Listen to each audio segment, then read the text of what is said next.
take certain steps. These are the principles that made our recovery possible. 1. We admitted that we were powerless over our addiction, that our lives had become unmanageable. 2. We came to believe that a power greater than ourselves could restore us to sanity. 3. We made a decision to turn our will and our lives over to the care of God as we understood Him. 4. We made a searching and fearless moral inventory of ourselves. 5. We admitted to God, to ourselves, and to another human being the exact nature of our wrongs. 6. We were entirely ready to have God remove all these defects of character. 7. We humbly asked Him to remove our shortcomings. 8. We made a list of all persons we had harmed and became willing to make amends to them all.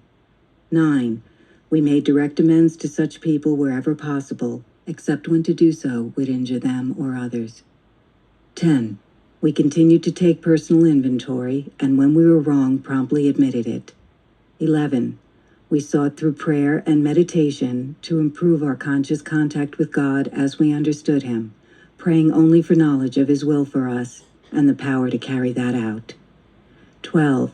Having had a spiritual awakening as a result of these steps, we tried to carry this message to addicts and to practice these principles in all our affairs. This sounds like a big order, and we can't do it all at once. We didn't become addicted in one day, so remember, easy does it. There is one thing more than anything else that will defeat us in our recovery. This is an attitude of indifference or intolerance towards spiritual principles. 3 of these that are indispensable are honesty, open-mindedness, and willingness. With these, we are well on our way. We feel that our approach to the disease of addiction is completely realistic, for the therapeutic value of one addict helping another is without parallel. We feel that our way is practical, for one addict can best understand and help another addict. We believe that the sooner we face our problems within our society in everyday living, just that much faster do we become acceptable, responsible, and productive members of that society.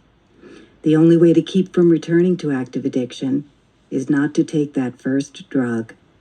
If you are like us, you know that 1 is too many and 1,000 never enough. We put great emphasis on this, for we know that when we use drugs in any form or substitute one for another, we release our addiction all over again. Thinking of alcohol as different from other drugs has caused a great many addicts to relapse.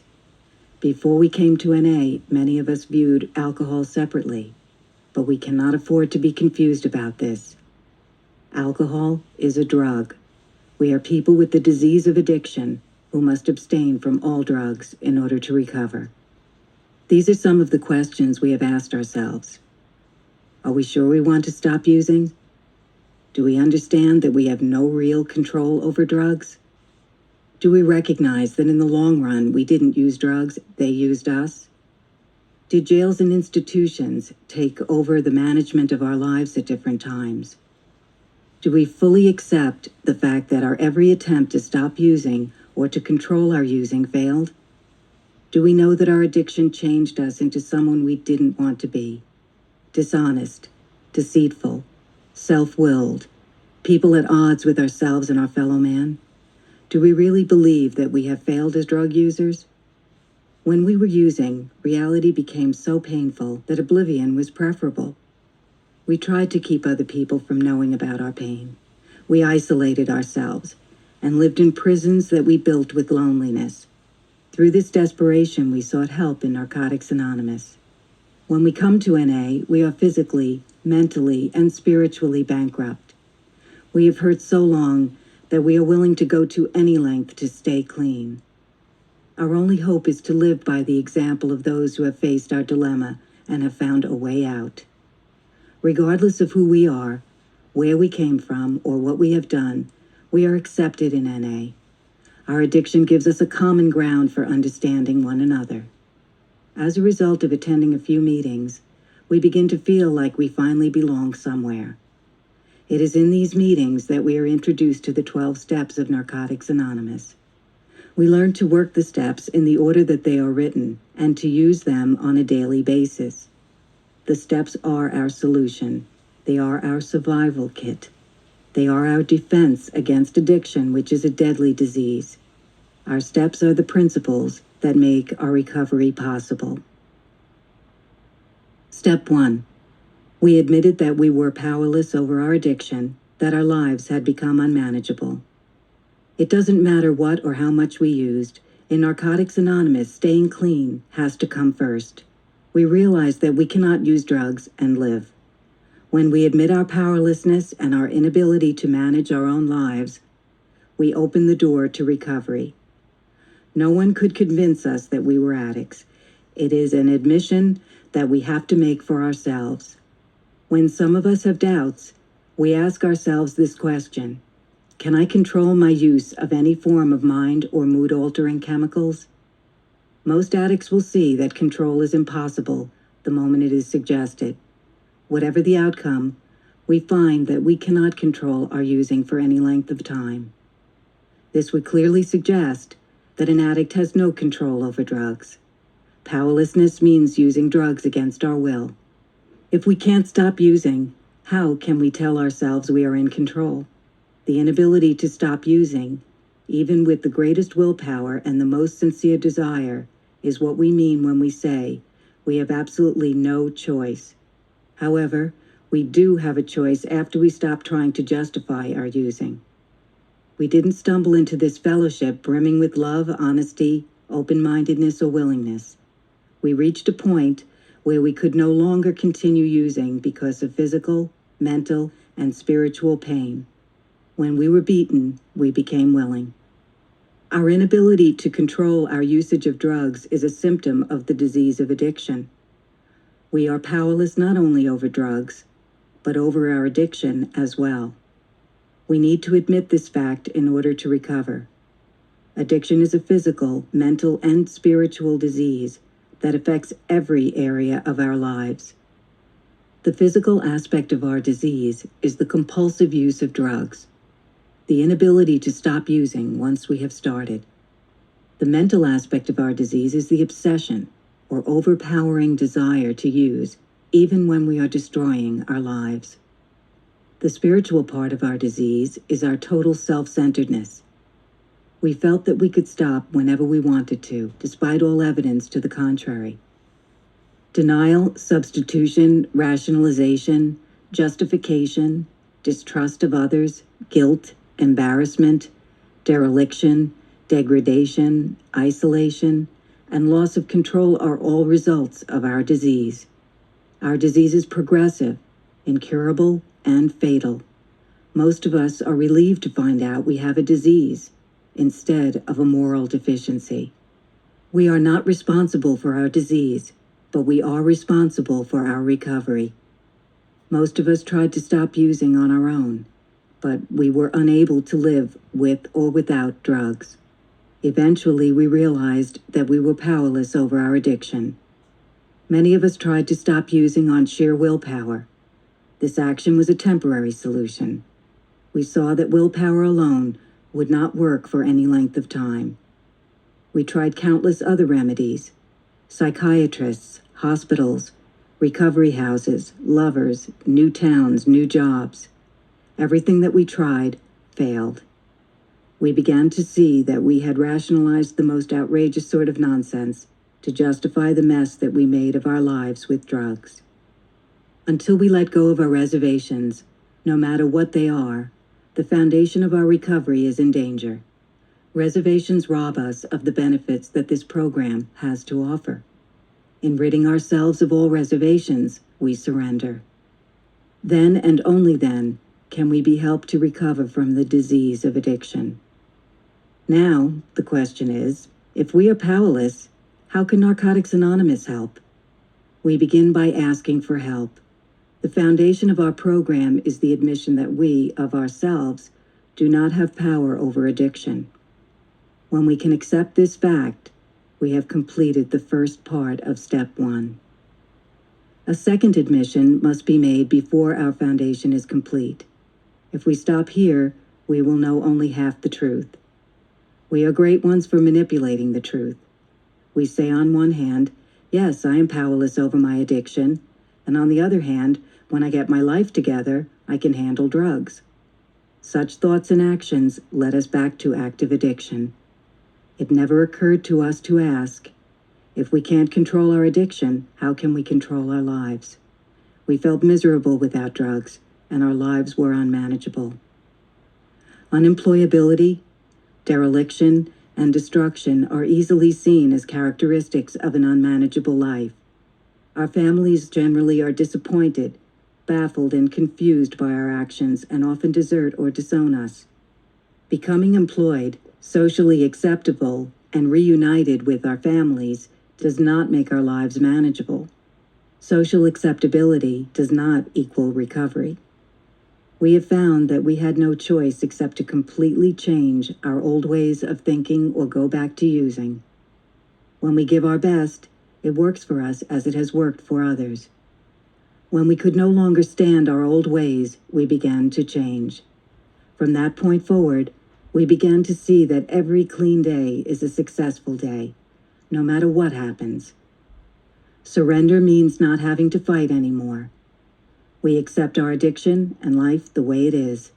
We become willing to do whatever is necessary to stay clean, even the things we don't like doing. Until we took step one, we were full of fear and doubt. At this point, many of us felt lost and confused. We felt different. Upon working this step, we affirmed our surrender to the principles of NA. Only after surrender are we able to overcome the alienation of addiction. Help for addicts begins only when we are able to admit complete defeat. This can be frightening, but it is the foundation on which we built our lives. Step one means that we do not have to use, and this is a great freedom. It took a while for some of us to realize that our lives had become unmanageable. For others, the unmanageability of their lives was the only thing that was clear. We knew in our hearts that drugs had the power to change us into someone that we didn't want to be. Being clean and working this step, we are released from our chains. However, none of the steps work by magic. We do not just say the words of this step, we learn to live them. We see for ourselves that the program has something to offer us. We have found hope. We can learn to function in the world in which we live. We can find meaning and purpose in life and be rescued from insanity, depravity, and death. When we admit our powerlessness and inability to manage our own lives, we open the door for a power greater than ourselves to help us. It is not where we were that counts, but where we are going. Step 2. We came to believe that a power greater than ourselves could restore us to sanity.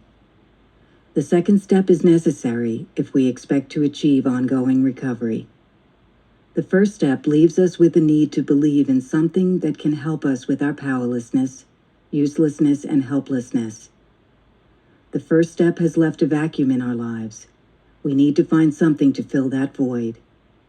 This is the purpose of the second step. Some of us didn't take this step seriously at first. We passed over it with a minimum of concern, only to find the next steps would not work until we worked step 2. Even when we admitted that we needed help with our drug problem, many of us would not admit to the need for faith and sanity. We have a disease, progressive, incurable, and fatal. One way or another, we went out and bought our destruction on the time payment plan. All of us, from the junkie snatching purses to the sweet little old lady hitting 2 or 3 doctors for legal prescriptions, have one thing in common. We seek our destruction a bag at a time, a few pills at a time, or a bottle at a time until we die. This is at least part of the insanity of addiction. The price may seem higher for the addict who prostitutes for a fix than it is for the addict who merely lies to a doctor. Ultimately, both pay for their disease with their lives. Insanity is repeating the same mistakes and expecting different results. Many of us realize when we get to the program that we have gone back time and again to using, even though we knew that we were destroying our lives. Insanity is using drugs day after day, knowing that only physical and mental destruction comes when we use. The most obvious insanity of the disease of addiction is the obsession to use drugs. Ask yourself this question: Do I believe it would be insane to walk up to someone and say, "May I please have a heart attack or a fatal accident?" If you can agree that this would be an insane thing, you should have no problem with the second step. In this program, the first thing we do is stop using drugs. At this point, we begin to feel the pain of living without drugs or anything to replace them. The pain forces us to seek a power greater than ourselves that can relieve our obsession to use. The process of coming to believe is similar for most addicts. Most of us lacked a working relationship with a higher power. We begin to develop this relationship by simply admitting to the possibility of a power greater than ourselves. Most of us have no trouble admitting that addiction had become a destructive force in our lives. Our best efforts resulted in ever greater destruction and despair. At some point, we realized that we needed the help of some power greater than our addiction. Our understanding of a higher power is up to us. No one is going to decide for us. We can call it the group, the program, or we can call it God. The only suggested guidelines are that this power be loving, caring, and greater than ourselves. We don't have to be religious to accept this idea. The point is that we open our minds to believe. We may have difficulty with this, but by keeping an open mind, sooner or later we find the help we need. We talked and listened to others. We saw other people recovering, and they told us what was working for them. We began to see evidence of some power that could not be fully explained. Confronted with this evidence, we began to accept the existence of a power greater than ourselves. We can use this power long before we understand it. As we see coincidences and miracles happening in our lives, acceptance becomes trust. We grow to feel comfortable with our higher power as a source of strength. As we learn to trust this power, we begin to overcome our fear of life. The process of coming to believe restores us to sanity. The strength to move into action comes from this belief. We need to accept this step to start on the road to recovery. When our belief has grown, we are ready for step 3. Step 3. We made a decision to turn our will and our lives over to the care of God as we understood Him. As addicts, we turned our will and our lives over many times to a destructive power. Our will and our lives were controlled by drugs. We were trapped by our need for instant gratification that drugs gave us. During that time, our total being, body, mind, and spirit, was dominated by drugs. For a time, it was pleasurable. Then the euphoria began to wear off and we saw the ugly side of addiction. We found that the higher our drugs took us, the lower they brought us. We faced 2 choices. Either we suffered the pain of withdrawal or took more drugs. For all of us, the day came when there was no longer a choice. We had to use. Having given our will and our lives to our addiction, in utter desperation we looked for another way. In Narcotics Anonymous, we decide to turn our will and our lives over to the care of God as we understand Him. This is a giant step. We don't have to be religious. Anyone can take this step. All that is required is willingness. All that is essential is that we open the door to a power greater than ourselves. Our concept of God comes not from dogma, but from what we believe and from what works for us. Many of us understand God to be simply whatever force keeps us clean. The right to a God of your understanding is total and without any catches. Because we have this right, it is necessary to be honest about our belief if we are to grow spiritually. We found that all we needed to do was try.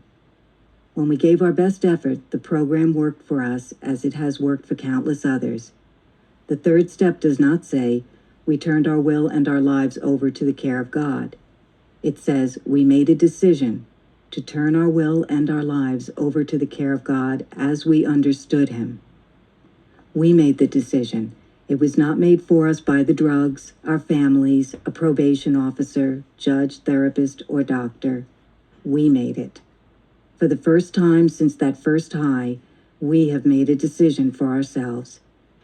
The word decision implies action. This decision is based on faith. We have only to believe that the miracle that we see working in the lives of clean addicts can happen to any addict with the desire to change. We simply realize there is a force for spiritual growth that can help us become more tolerant, patient, and useful in helping others. Many of us have said, "Take my will and my life. Guide me in my recovery. Show me how to live." The relief of letting go and letting God helps us develop a life that is worth living. Surrendering to the will of our higher power gets easier with daily practice. When we honestly try, it works. Many of us start our day with a simple request for guidance from our higher power. Although we know that turning it over works, we may still take our will and life back. We may even get angry because God permits it. At times during our recovery, the decision to ask for God's help is our greatest source of strength and courage.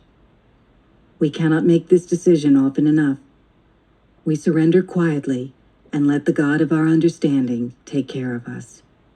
At first our heads reeled with the questions, what will happen when I turn my life over? Will I become perfect? We may have been more realistic than this. Some of us had to turn to an experienced NA member and ask, what was it like for you? The answer will vary from member to member. Most of us feel open-mindedness, willingness, and surrender are the keys to this step. We have surrendered our will and our lives to the care of a power greater than ourselves. If we are thorough and sincere, we will notice a change for the better. Our fears are lessened, and faith begins to grow as we learn the true meaning of surrender. We are no longer fighting fear, anger, guilt, self-pity, or depression. We realize that the power that brought us to this program is still with us and will continue to guide us if we allow it. We are slowly beginning to lose the paralyzing fear of hopelessness. The proof of this step is shown in the way we live. We have come to enjoy living clean and want more of the good things that the NA Fellowship holds for us.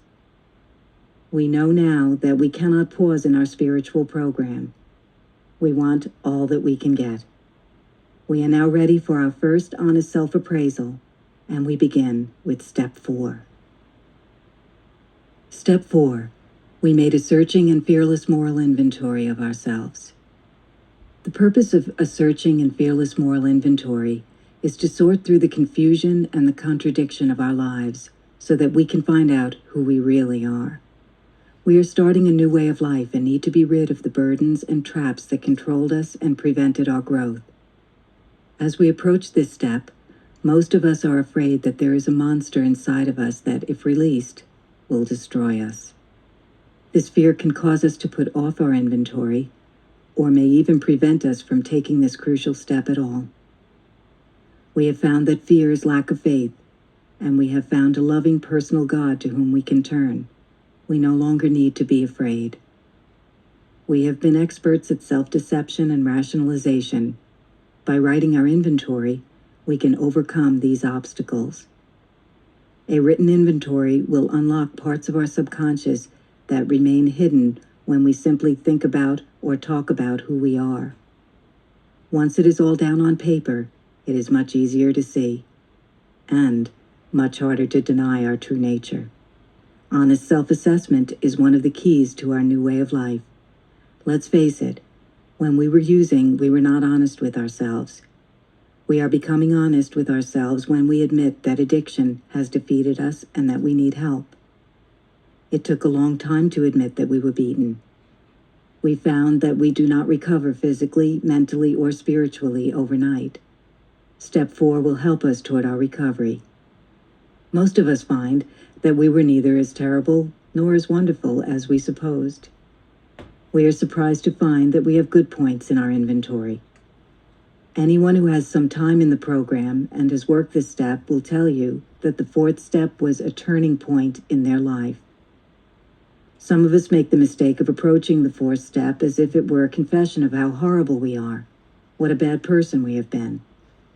In this new way of life, a binge of emotional sorrow can be dangerous. This is not the purpose of the 4th step. We are trying to free ourselves of living in old, useless patterns. We take the 4th step to grow and to gain strength and insight. we may approach the fourth step in a number of ways.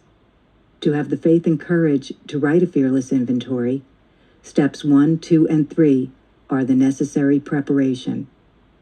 It is advisable that before we start, we go over the first 3 steps with a sponsor. We get comfortable with our understanding of these steps. We allow ourselves the privilege of feeling good about what we are doing. We have been thrashing about for a long time and have gotten nowhere. Now we start the 4th step and let go of fear. We simply put it on paper to the best of our present ability. We must be done with the past, not cling to it. We want to look our past in the face, see it for what it really was, and release it so that we can live today. The past for most of us has been a ghost in the closet. We have been afraid to open that closet for fear of what that ghost may do to us. We do not have to look at the past alone. Our wills and our lives are now in the hands of our higher power. Writing a thorough and honest inventory seemed impossible. It was, as long as we were operating under our own power. We take a few quiet moments before writing and ask for the strength to be fearless and thorough. In step 4, we begin to get in touch with ourselves.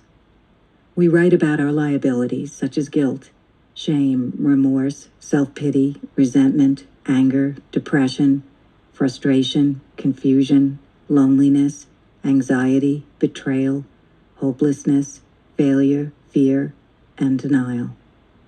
We write about the things that bother us here and now. We have a tendency to think negatively, so putting it on paper gives us a chance to look more positively at what is happening. Assets must also be considered if we are to get an accurate and complete picture of ourselves. This is very difficult for most of us because it is hard to accept that we have good qualities. However, we all have assets, many of them newly found in the program, such as being clean, open-mindedness, God awareness, honesty with others, acceptance, positive action, sharing, willingness, courage, faith, caring, gratitude, kindness, and generosity. Also, our inventories usually include material on relationships. We review our past performance and our present behavior to see what we want to keep and what we want to discard. No one is forcing us to give up our misery. This step has the reputation of being difficult.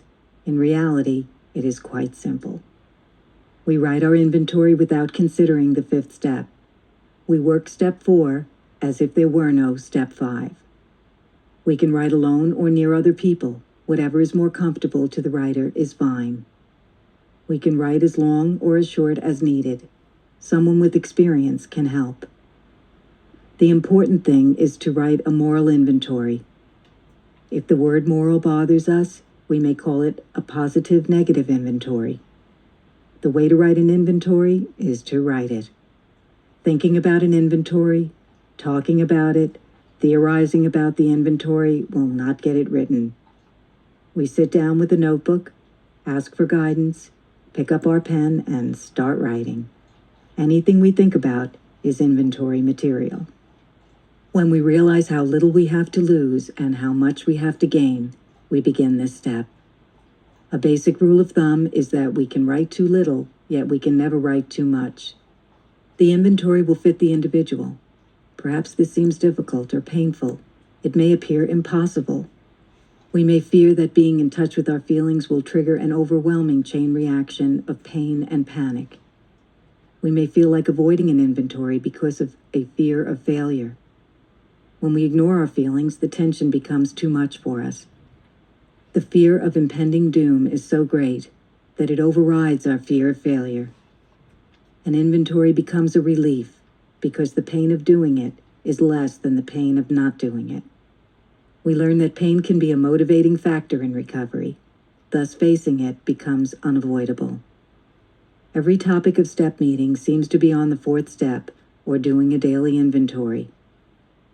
Through the inventory process, we are able to deal with all the things that can build up. The more we live our program, the more God seems to put us in positions where issues surface. When issues surface, we write about them. We begin enjoying our recovery because we have a way to resolve shame, guilt, or resentment. The stress once trapped inside of us is released. Writing will lift the lid off our pressure cooker. We decide whether we want to serve it up, put the lid back on it, or throw it out. We no longer have to stew in it. We sit down with paper and pen and ask for our God's help in revealing the defects that are causing pain and suffering. We pray for the courage to be fearless and thorough, and that this inventory may help us put our lives in order. When we pray and take action, it always goes better for us. We are not going to be perfect. If we were perfect, we would not be human. The important thing is that we do our best. We use the tools available to us, and we develop the ability to survive our emotions. We do not want to lose any of what we have gained. We want to continue in the program. It is our experience that no matter how searching and thorough, no inventory is of any lasting effect unless it is promptly followed by an equally thorough fifth step. Step 5. We admitted to God, to ourselves, and to another human being the exact nature of our wrongs. The fifth step is the key to freedom. It allows us to live clean in the present. Sharing the exact nature of our wrongs sets us free to live. After taking a thorough fourth step, we deal with the contents of our inventory.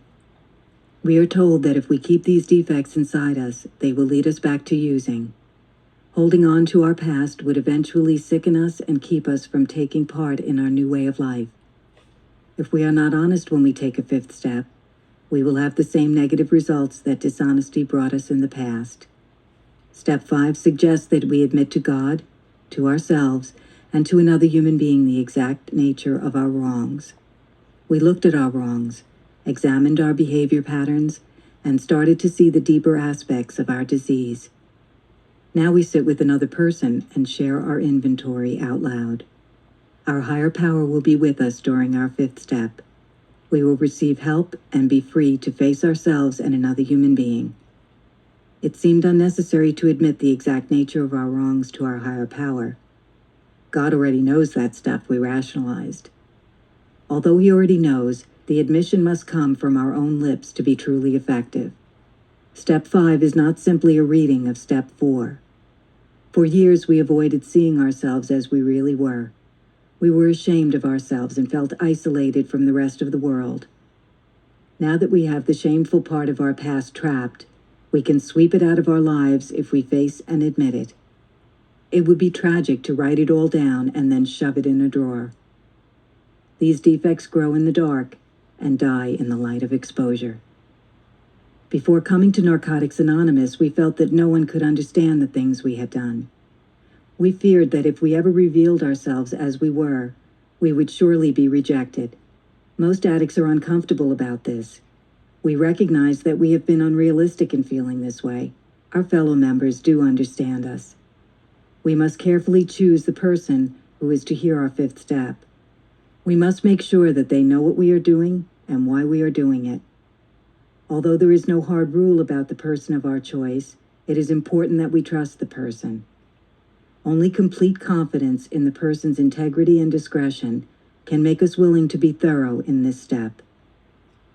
Some of us take our fifth step with a total stranger, although some of us feel more comfortable choosing a member of Narcotics Anonymous.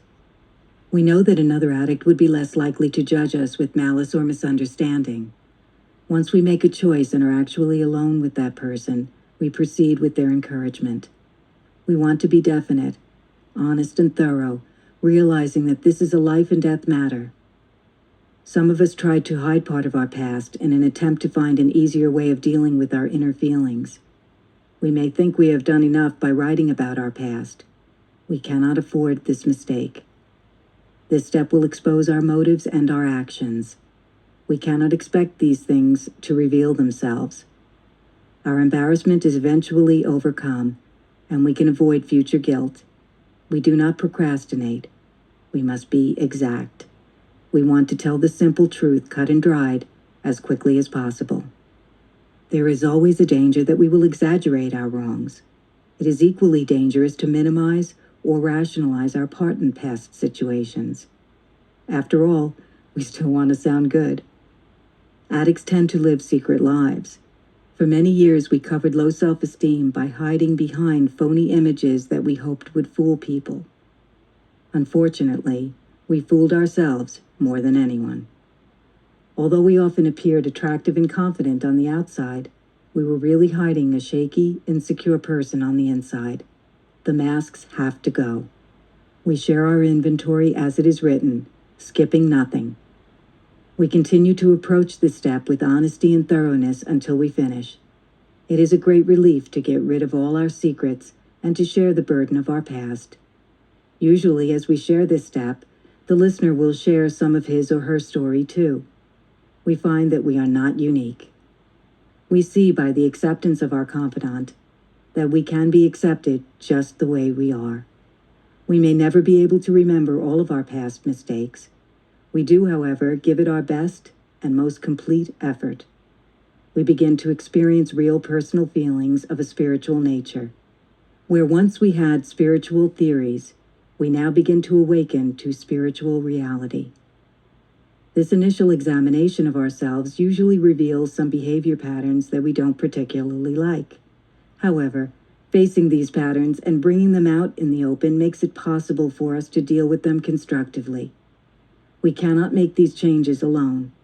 We will need the help of God as we understand Him and the fellowship of Narcotics Anonymous. Step 6. We were entirely ready to have God remove all these defects of character. Why ask for something before we are ready for it? This would be asking for trouble. So many times addicts have sought the rewards of hard work without the labor. Willingness is what we strive for in Step 6. How sincerely we work this step will be proportionate to our desire for change. Do we really want to be rid of our resentments, our anger, our fear?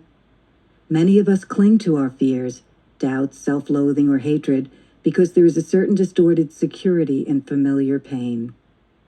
It seems safer to embrace what we know than to let go of it for the unknown. Letting go of character defects should be done decisively. We suffer because their demands weaken us. Where we were proud, we now find that we cannot get away with arrogance. If we are not humble, we are humiliated. If we are greedy, we find that we are never satisfied. Before taking steps 4 and 5, we could indulge in fear, anger, dishonesty, or self-pity. Now indulgence in these character defects clouds our ability to think logically. Selfishness becomes an intolerable, destructive chain that ties us to our bad habits. Our defects drain us of all our time and energy. We examine the 4th step inventory and get a good look at what these defects are doing to our lives. We begin to long for freedom from these defects. We pray or otherwise become willing, ready, and able to let God remove these destructive traits. We need a personality change if we are to stay clean. We want to change. We should approach old defects with an open mind. We are aware of them, and yet we still make the same mistakes and are unable to break the bad habits. We look to the fellowship for the kind of life that we want for ourselves. We ask our friends, "Did you let go?" Almost without exception, the answer is, yes, to the best of my ability. When we see how our defects exist in our lives and accept them, we can let go of them and get on with our new life. We learn that we are growing when we make new mistakes instead of repeating old ones. When we are working Step 6, it is important to remember that we are human and should not place unrealistic expectations on ourselves. This is a step of willingness. Willingness is the spiritual principle of Step 6. Step 6 helps us move in a spiritual direction. Being human, we will wander off course. Rebellion is a character defect that spoils us here.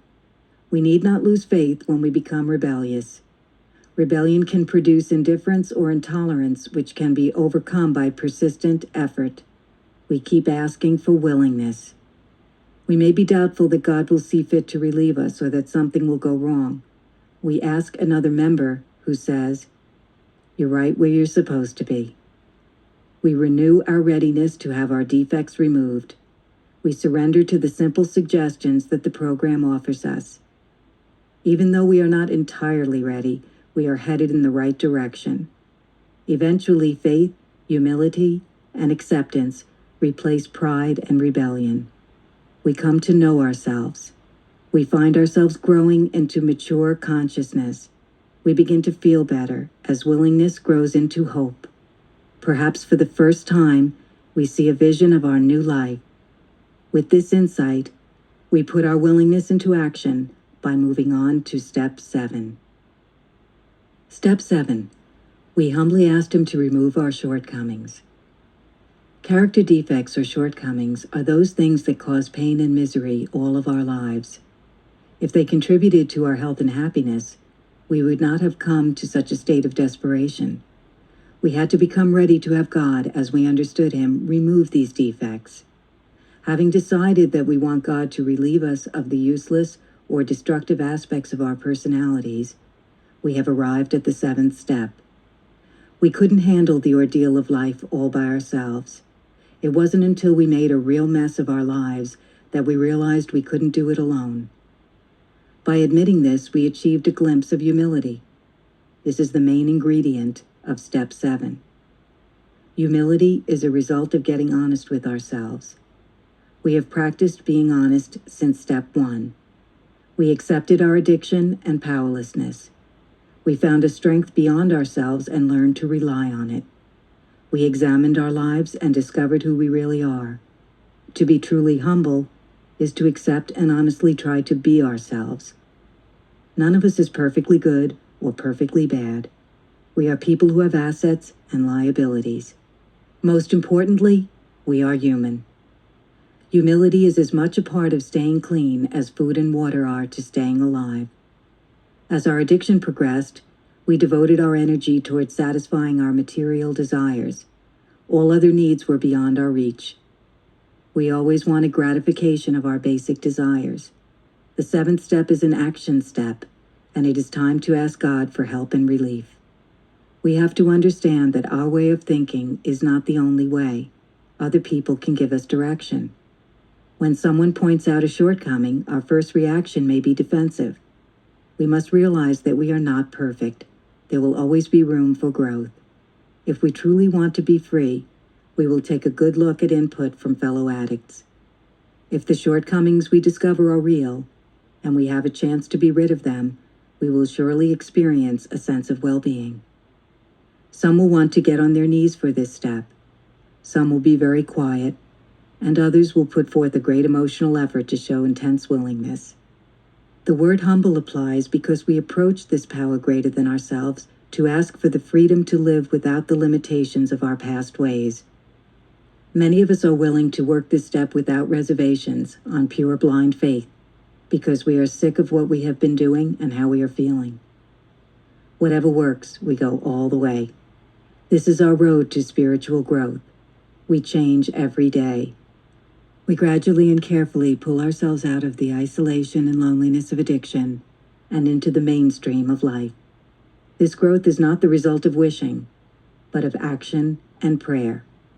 The main objective of Step 7 is to get out of ourselves and strive to achieve the will of our higher power.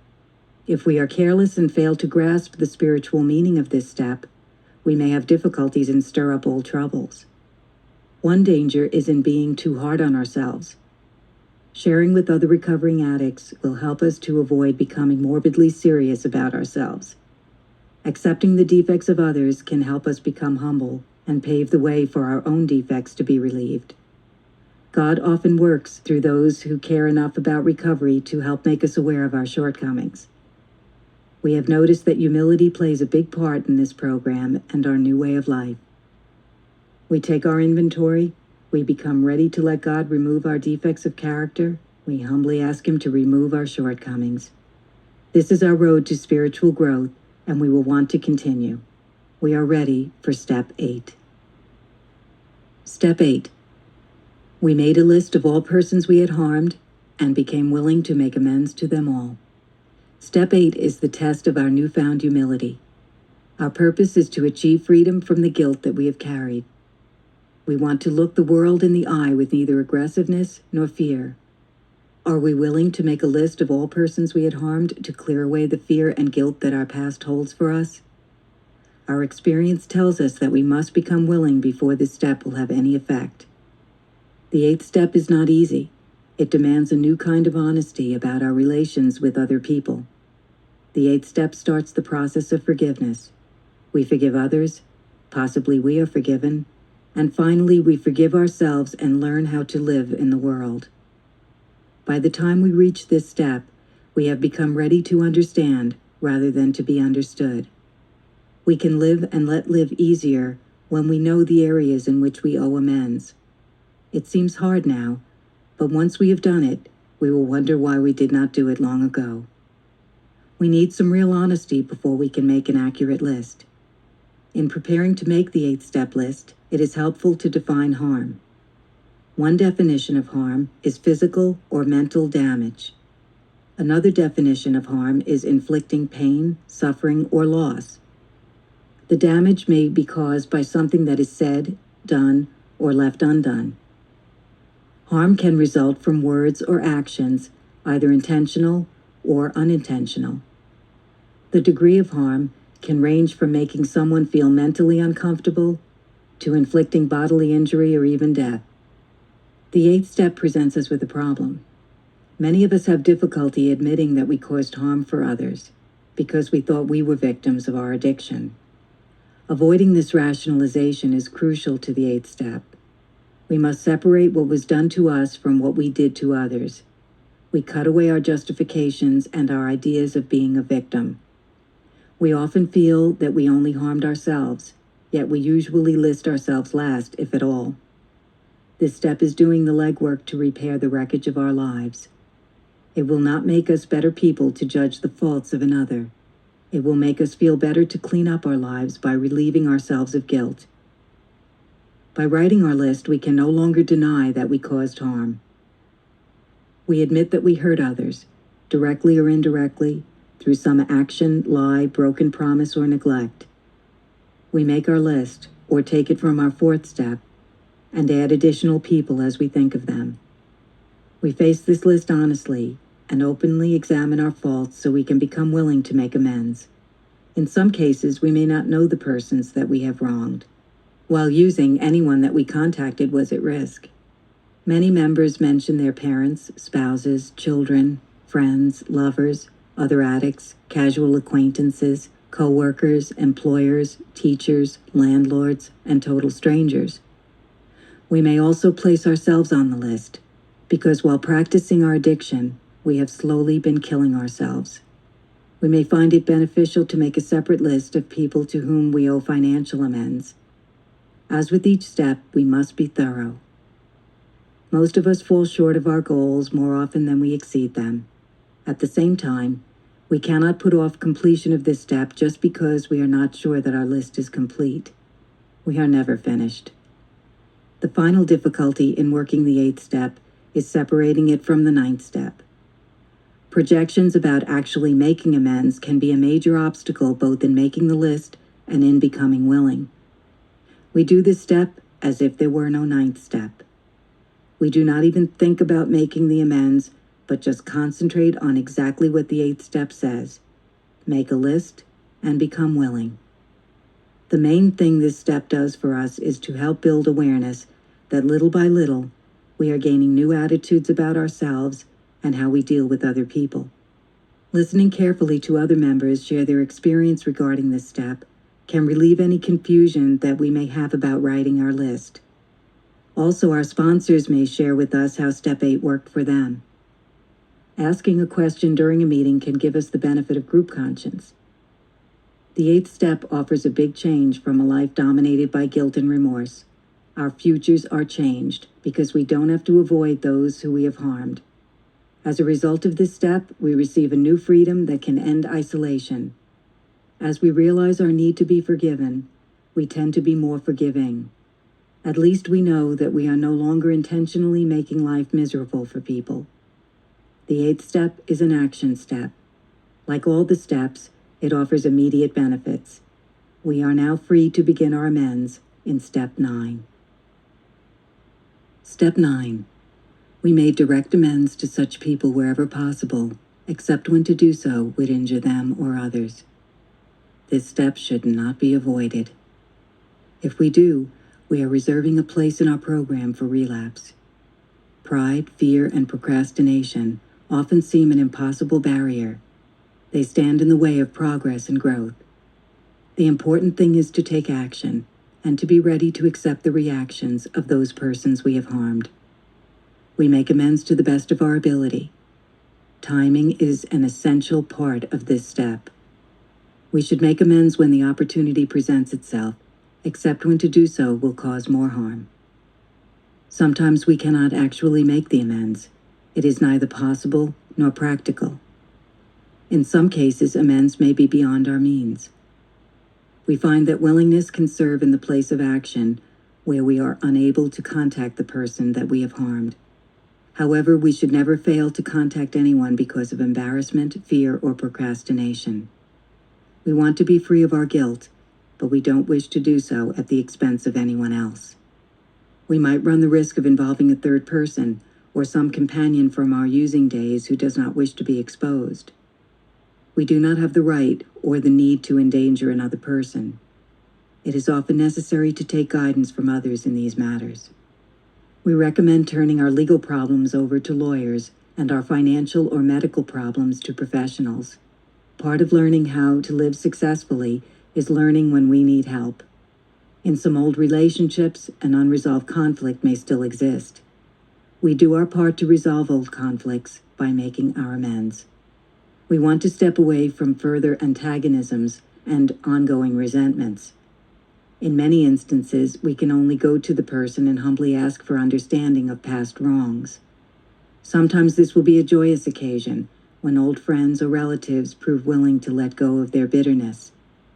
Contacting someone who is still hurting from the burn of our misdeeds can be dangerous. Indirect amends may be necessary where direct ones would be unsafe or endanger other people. We make our amends to the best of our ability. We try to remember that when we make amends, we are doing it for ourselves. Instead of feeling guilty and remorseful, we feel relieved about our past. We accept that it was our actions that caused our negative attitude. Step 9 helps us with our guilt and helps others with their anger. Sometimes the only amend we can make is to stay clean. We owe it to ourselves and to our loved ones. We are no longer making a mess in society as a result of our using. Sometimes the only way we can make amends is to contribute to society. Now we are helping ourselves and other addicts to recover. This is a tremendous amend to the whole community. In the process of our recovery, we are restored to sanity, and part of sanity is effectively relating to others. We less often view people as a threat to our security. Real security will replace the physical ache and mental confusion that we have experienced in the past. We approach those we have harmed with humility and patience. Many of our sincere well-wishers may be reluctant to accept our recovery as real. We must remember the pain that they have known. In time, many miracles will occur. Many of us who were separated from our families succeed in establishing relationships with them. Eventually, it becomes easier for them to accept the change in us. Clean time speaks for itself. Patience is an important part of our recovery. The unconditional love we experience will rejuvenate our will to live, and each positive move on our part will be matched by an unexpected opportunity. A lot of courage and faith goes into making an amend, and a lot of spiritual growth results. We are achieving freedom from the wreckage of our past. We will want to keep our house in order by practicing a continuous personal inventory in Step 10. Step 10. We continue to take personal inventory, and when we were wrong, promptly admitted it. Step 10 frees us from the wreckage of our present. If we do not stay aware of our defects, they can drive us into a corner that we can't get out of clean. One of the first things we learn in Narcotics Anonymous is that if we use, we lose. By the same token, we won't experience as much pain if we can avoid the things that cause us pain. Continuing to take a personal inventory means that we form a habit of looking at ourselves, our actions, attitudes, and relationships on a regular basis. We are creatures of habit and are vulnerable to our old ways of thinking and reacting. At times it seems easier to continue in the old rut of self-destruction than to attempt a new and seemingly dangerous route. We don't have to be trapped by our old patterns. Today we have a choice. The 10th step can help us correct our living problems and prevent their recurrence. We examine our actions during the day. Some of us write about our feelings, explaining how we felt and what part we might have played in any problems which occurred. Did we cause someone harm? Do we need to admit that we were wrong? If we find difficulties, we make an effort to take care of them. When these things are left undone, they have a way of festering. This step can be a defense against the old insanity. We can ask ourselves if we are being drawn into old patterns of anger, resentment, or fear. Do we feel trapped? Are we setting ourselves up for trouble? Are we too hungry, angry, lonely, or tired? Are we taking ourselves too seriously? Are we judging our insides by the outside appearances of others? Do we suffer from some physical problem? The answers to these questions can help us deal with the difficulties of the moment. We no longer have to live with the feeling that we have a hole in the gut. A lot of our chief concerns and major difficulties come from our inexperience with living without drugs. Often when we ask an old-timer what to do, we are amazed at the simplicity of the answer. The 10th step can be a pressure relief valve. We work this step while the day's ups and downs are still fresh in our minds. We list what we have done and try not to rationalize our actions. This may be done in writing at the end of the day. The first thing we do is stop. Then we take the time to allow ourselves the privilege of thinking. We examine our actions, reactions, and motives. We often find that we've been doing better than we've been feeling. This allows us to examine our actions and admit fault before things get any worse. We need to avoid rationalizing. We promptly admit our faults, not explain them. We work this step continuously. This is a preventive action. The more we work this step, the less we will need the corrective part of this step.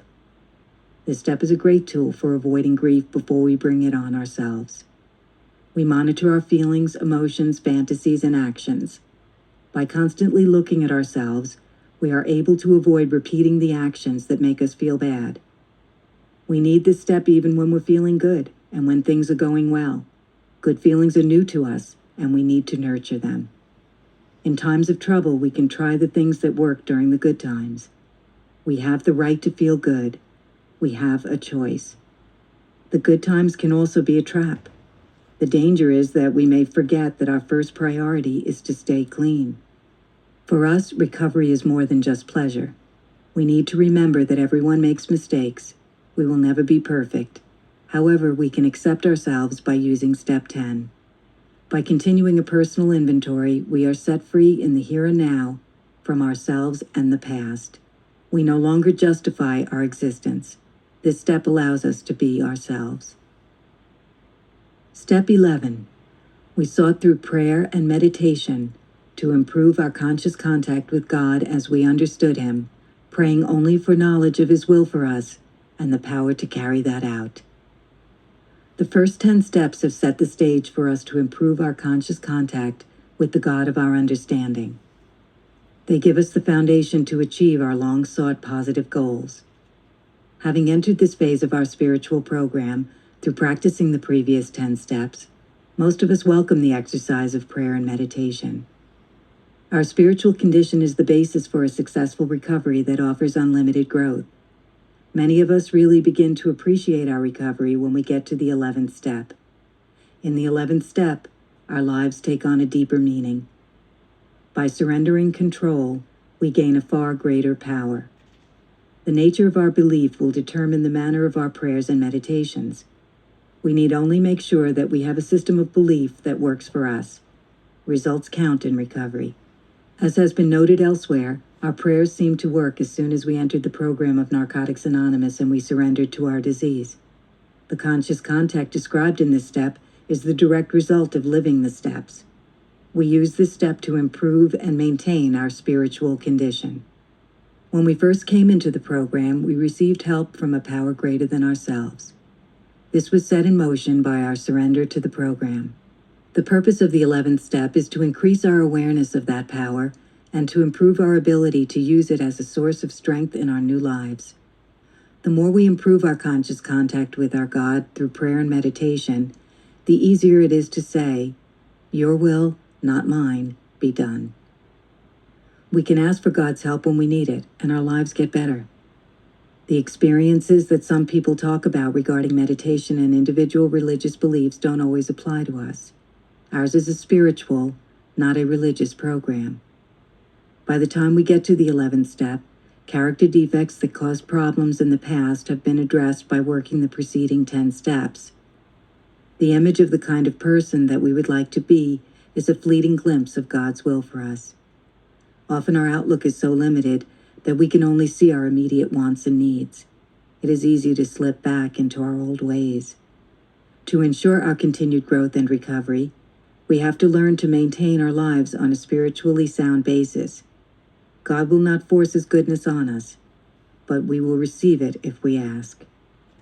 We usually feel something is different in the moment, but don't see the change in our lives till later. When we finally get our own selfish motives out of the way, we begin to find a peace that we never imagined possible. And forced morality lacks the power that comes to us when we choose to live a spiritual life. Most of us pray when we are hurting. We learn that if we pray regularly, we won't be hurting as often or as intensely. Outside of Narcotics Anonymous, there are any number of different groups practicing meditation. Nearly all of these groups are connected with a particular religion or philosophy. An endorsement of any one of these methods would be a violation of our traditions and a restriction on the individual's right to have a God of his understanding. Meditation allows us to develop spiritually in our own way. Some of the things that didn't work for us in the past might work today. We take a fresh look at each day with an open mind. We know that if we pray for God's will, we will receive what is best for us, regardless of what we think. This knowledge is based on our belief and experience as recovering addicts. Prayer is communicating our concerns to a power greater than ourselves. Sometimes when we pray, a remarkable thing happens. We find the means, ways, and energies to perform tasks far beyond our capacities. We grasp the limitless strength provided for us through our daily prayer and surrender, as long as we keep faith and renew it. For some, prayer is asking for God's help. Meditation is listening for God's answer. We learn to be careful of praying for specific things. We pray that God will show us His will and that He will help us carry that out. In some cases, He makes His will so obvious to us that we have little difficulty seeing it. In others, our egos are so self-centered that we won't accept God's will for us without another struggle and surrender. If we pray for God to remove any distracting influences, the quality of our prayers usually improves and we feel the difference. Prayer takes practice, and we should remind ourselves that skilled people were not born with their skills. It took lots of effort on their part to develop them. Through prayer, we seek conscious contact with our God. In meditation, we achieve this contact, and the 11th step helps us to maintain it. We may have been exposed to many religions and meditative disciplines before coming to Narcotics Anonymous. Some of us were devastated and completely confused by these practices. We were sure that it was God's will for us to use drugs to reach higher consciousness. Many of us found ourselves in very strange states as a result of these practices. We never suspected the damaging effects of our addiction as the root of our difficulty and pursued to the end whatever path offered hope. In quiet moments of meditation, God's will can become evident to us. Quieting the mind through meditation brings an inner peace that brings us into contact with the God within us. A basic premise of meditation is that it is difficult, if not impossible, to obtain conscious contact unless our mind is still. The usual never-ending succession of thoughts has to cease for progress to be made. So our preliminary practice is aimed at stilling the mind and letting the thoughts that arise die a natural death. We leave our thoughts behind as the meditation part of the 11th step becomes a reality for us. Emotional balance is one of the first results of meditation, and our experience bears this out. Some of us came into the program broken and hung around for a while, only to find God or salvation in one kind of religious cult or another. It is easy to float back out the door on a cloud of religious zeal and forget that we are addicts with an incurable disease. It is said that for meditation to be of value, the results must show in our daily lives. This fact is implicit in the 11th step, His will for us and the power to carry it out. For those of us who do not pray, meditation is our only way of working this step. We find ourselves praying because it brings us peace and restores our confidence and courage. It helps us to live a life that is free of fear and distrust. When we remove our selfish motives and pray for guidance, we find feelings of peace and serenity. We begin to experience an awareness and an empathy with other people that was not possible before working this step. As we seek our personal contact with God, we begin to open up as a flower in the sun. We begin to see that God's love has been present all the time, just waiting for us to accept it. We do the footwork and accept what's being given to us freely on a daily basis. We find relying on God becomes more comfortable for us. When we first come to the program, we usually ask for a lot of things that seem to be important wants and needs. As we grow spiritually and find a power greater than ourselves, we begin to realize that as long as our spiritual needs are met, our living problems are reduced to a point of comfort. When we forget where our real strength lies, we quickly become subject to the same patterns of thinking and actions that got us to the program in the first place. We eventually redefine our beliefs and understanding to the point where we see that our greatest need is for knowledge of God's will for us and the strength to carry that out. We are able to set aside some of our personal preferences because we learn that God's will for us consists of the very things we most value. God's will for us becomes our own true will for ourselves. This happens in an intuitive manner that cannot be adequately explained in words. We become willing to let other people be who they are without having to pass judgment on them. The urgency to take care of things isn't there anymore. We couldn't comprehend acceptance in the beginning. Today we can. We know that whatever the day brings, God has given us everything we need for our spiritual well-being. It is all right for us to admit powerlessness, because God is powerful enough to help us stay clean and to enjoy spiritual progress. God is helping us to get our house in order. We begin to see more clearly what is real. Through constant contact with our higher power, the answers that we seek come to us. We gain the ability to do what we once could not. We respect the beliefs of others. We encourage you to seek strength and guidance according to your belief. We are thankful for this step because we begin to get what is best for us. Sometimes we prayed for our wants and got trapped once we got them. We could pray and get something, then have to pray for its removal because we couldn't handle it. Hopefully, having learned the power of prayer and the responsibility prayer brings with it, we can use the 11th step as a guideline for our daily program. We begin to pray only for God's will for us. This way, we are getting only what we are capable of handling. We are able to respond to it and handle it because God helps us prepare for it. Some of us simply use our words to give thanks for God's grace. In an attitude of surrender and humility, we approach this step again and again to receive the gift of knowledge and strength from the God of our understanding. The 10th step clears away the errors of the present so we may work the 11th step. Without this step, it is unlikely that we could experience a spiritual awakening, practice spiritual principles in our lives, or carry a sufficient message to attract others to recovery. There is a spiritual principle of giving away what we have been given in Narcotics Anonymous in order to keep it. By helping others to stay clean, we enjoy the benefit of the spiritual wealth that we have found. We must give freely and gratefully that which has been freely and gratefully given to us. Step 12. Having had a spiritual awakening as a result of these steps, we try to carry this message to addicts and to practice these principles in all our affairs.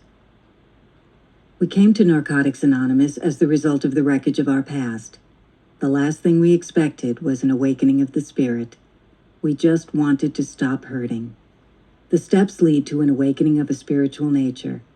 This awakening is evidenced by changes in our lives. These changes make us better able to live by spiritual principles and to carry our message of recovery and hope to the addict who still suffers. The message, however, is meaningless unless we live it. As we live it, our lives and actions give it more meaning than our words and literature ever could. The idea of a spiritual awakening takes many different forms in the different personalities that we find in the fellowship. However, all spiritual awakenings have some things in common. Common elements include an end to loneliness and a sense of direction in our lives. Many of us believe that a spiritual awakening is meaningless unless accompanied by an increase in peace of mind and a concern for others. In order to maintain peace of mind, we strive to live in the here and now. Those of us who have worked these steps to the best of our ability received many benefits. We believe that these benefits are a direct result of living this program. When we first begin to enjoy relief from our addiction, we run the risk of assuming control of our lives again. We forget the agony and pain that we have known. Our disease controlled our lives when we were using. It is ready and waiting to take over again. We quickly forget that all our past efforts at controlling our lives failed. By this time, most of us realize that the only way that we can keep what was given to us is by sharing this new gift of life with the still suffering addict. This is our best insurance against relapse to the torturous existence of using. We call it carrying the message, and we do it in a number of ways. In the 12th step, we practice the spiritual principles of giving the NA message of recovery in order to keep it. Even a member with 1 day in the NA fellowship can carry the message that this program works. When we share with someone new, we may ask to be used as a spiritual instrument of our higher power. We don't set ourselves up as gods. We often ask for the help of another recovering addict when sharing with a new person. It is a privilege to respond to a cry for help. We, who have been in the pits of despair, feel fortunate to help others find recovery. We help new people learn the principles of Narcotics Anonymous. We try to make them feel welcome and help them learn what the program has to offer. We share our experience, strength, and hope. Whenever possible, we accompany newcomers to a meeting. The selfless service of this work is the very principle of Step 12. We received our recovery from the God of our understanding. We now make ourselves available as His tool to share recovery with those who seek it. Most of us learn that we can only carry our message to someone who is asking for help. Sometimes, the only message necessary to make the suffering addict reach out is the power of example. An addict may be suffering, but unwilling to ask for help. We can make ourselves available to these people, so when they ask, someone will be there. Learning to help others is a benefit of the Narcotics Anonymous program. Remarkably, working the 12 steps guides us from humiliation and despair to acting as instruments of our higher power. We are given the ability to help a fellow addict when no one else can. We see it happening among us every day. This miraculous turnabout is evidence of spiritual awakening. We share from our own personal experience what it has been like for us. The temptation to give advice is great, but when we do so, we lose the respect of newcomers. This clouds our message. A simple, honest message of recovery from addiction rings true. We attend meetings and make ourselves visible and available to serve the fellowship. We give freely and gratefully of our time, service, and what we have found here. The service we speak of in Narcotics Anonymous is the primary purpose of our groups. Service work is carrying the message to the addict who still suffers. The more eagerly we wade in and work, the richer our spiritual awakening will be. The first way that we carry the message speaks for itself. People see us on the street and remember us as devious, frightened loners. They notice the fear leaving our faces. They see us gradually come alive. Once we find the NA way, boredom and complacency have no place in our new life.